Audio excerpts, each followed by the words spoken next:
News.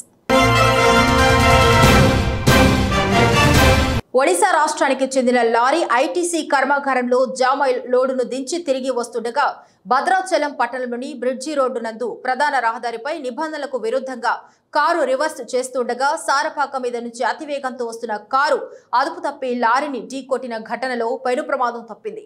ఈ ఘటనలో ఎవరికి ఎటువంటి ప్రమాదం జరగకపోవడంతో అంతా ఊపిరి పీల్చుకున్నారు. కానీ కుడివైపున పూర్తిగా ఐటీసీ కారు ధ్వంసమైంది. దీంతో వెంటనే ఘటనా స్థలానికి చేరుకొని ట్రాఫిక్ అంతరాయం లేకుండా క్లియర్ చేశారు భద్రాచలం ట్రాఫిక్ పోలీసులు.